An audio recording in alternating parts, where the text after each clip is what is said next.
Today, we're going to talk about something that hits close to home for a lot of people. Why do some of the smartest students out there often feel the most alone? Let's dive in. You know that feeling, right? When you're in a classroom or just hanging out with friends and you get this sense that you're kind of operating on a different wavelength than everybody else? It's like your mind is always digging in, asking, but why? Well, it seems like that very depth is what creates a gap between you and other people. If that sounds familiar, you should know you are definitely not the only one who feels this way. So, what's really at the heart of this feeling? Well, it's not a flaw.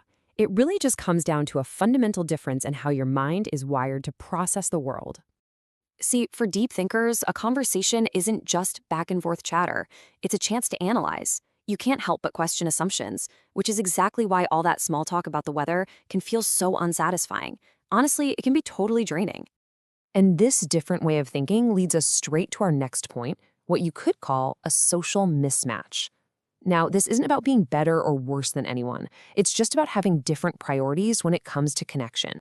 And this is where the wires really get crossed. A lot of people form bonds through shared entertainment. Movies, TV shows, what's happening with celebrities. But deep thinkers, you often crave connection through talking about ideas. And when those two different approaches meet, yeah, a disconnect is pretty much guaranteed. So this mismatch leads to a second huge factor, and that is expectations. It's not just that you think differently, it's that you hope for something different from your conversations too. It's almost like you have this subconscious checklist for what makes a friendship feel worthwhile.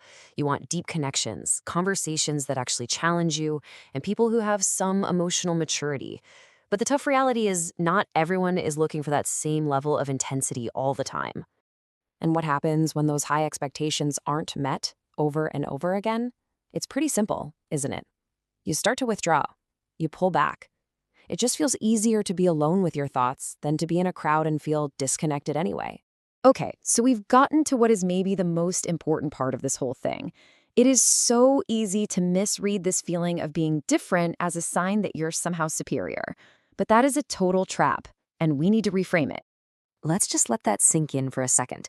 Loneliness is not superiority. It's not a sign that you're better than anyone.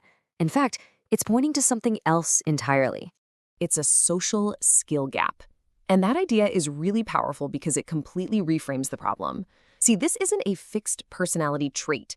It's a gap between your super developed analytical mind and your social toolkit. And the best part about a skill gap?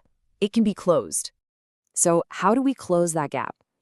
Well, it's definitely not about dimming your own intelligence. Absolutely not. It's about building up other crucial skills, like emotional intelligence, so you can read the room, better communication, so you can get your ideas across, and adaptability, so you can connect with all kinds of people.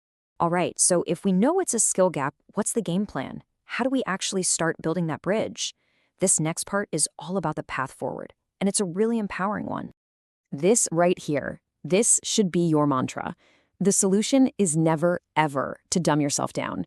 The real goal is to become more versatile, to add new social tools to your toolkit so you can navigate pretty much any situation with confidence. So what does that actually look like day to day? Here are 3 ways to start. 1. Start treating simple conversations as practice, not a chore. Try to find something interesting in them. 2. Focus more on listening than on talking. You'd be amazed what you can learn. And 3, be genuinely curious about the other person. Curiosity is basically a superpower for connection. So, we've looked at the problem, we've reframed it, we've talked about some solutions. So what's the one big idea that we should walk away with from all of this? Let's be crystal clear about this. Being smart is not a life sentence of being alone. The two things are not connected. In fact, your intelligence can be the very tool you use to build the strongest connections you've ever had. And this is really the ultimate point. The highest form of intelligence isn't just about solving some crazy complex problem. It's about being able to adapt your environment and, more importantly, to the people in it.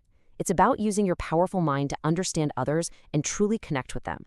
So I'll just leave you with this question. You don't need some massive personality overhaul. Just ask yourself, what is one small, tiny way you can use your intelligence to adapt and connect with someone today?